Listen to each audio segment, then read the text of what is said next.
And so the reason what prompted this podcast is just that we came across a piece of data, of information that made us stop and say, "Holy smokes, we've done something here," and let's talk about that. And so, funny again, just to it, you get so busy in what you're doing, and I've been working on.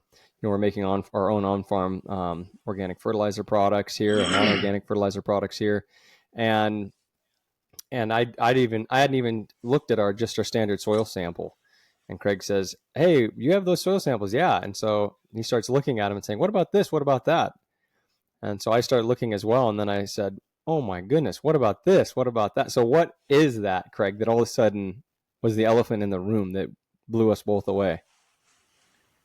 Yeah, I mean, here in this part of Africa, it's just a real struggle to grow organic matter. And so you'll talk to guys doing cover crops, no-tilling, plowing them in, all kinds of different things. And, pretty much the only person that I know of who's gaining organic matter in this region has been somebody putting on bulk compost in their fields. And not everybody has the capacity to do that or the time to do that or the inputs to do that easily. And so it's been a struggle. Like, we got active biology, you got cover crops, you've got all this stuff going on. But if you can't move the organic matter dial, what do you do? And so a lot of us have just kind of resigned that maybe that's not the measure here. Maybe we just, the heat that we have without a winter cold season to speak of, we can't move the organic matter the same as, say, Gabe Brown in North Dakota, or, some of the guys we would highlight. And so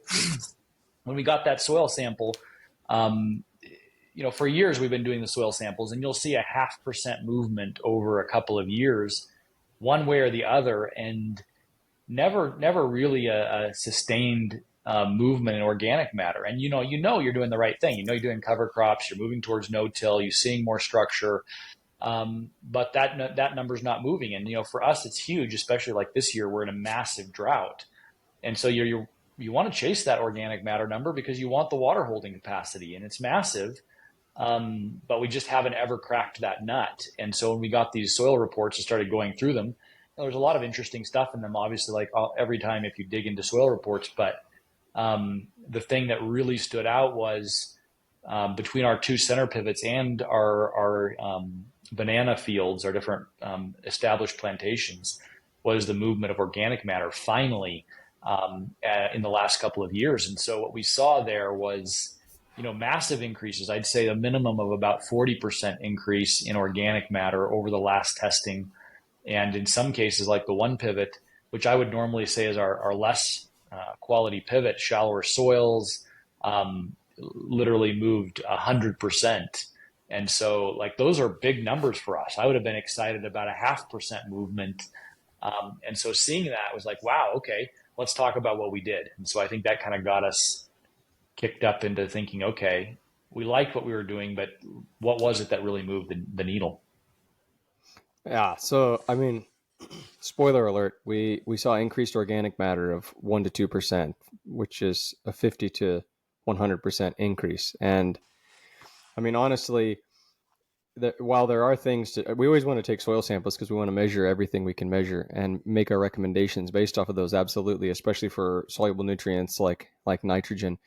Um, but quite honestly, as an agronomist, oftentimes, you know, I've carefully watched soil samples to my dismay, not seeing that number move, not seeing organic matter move much, and being frustrated. So it's not one that I look at in expectantly seeing something to move. So Mm-hmm. so when you look at that number, because you always do, you glance back down and say, wait a minute, what has happened? And to see numbers that large, of course, the first the immediate phone call I make after that is, are my field techs to say, okay, tell me tell me what your sampling methods were, please.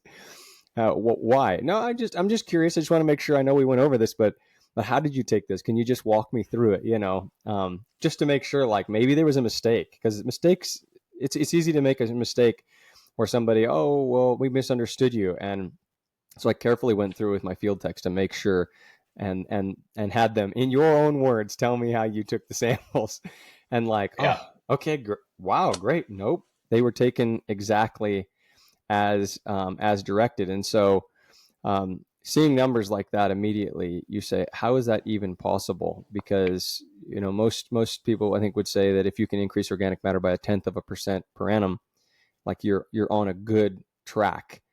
0.5% per annum is seemingly impossible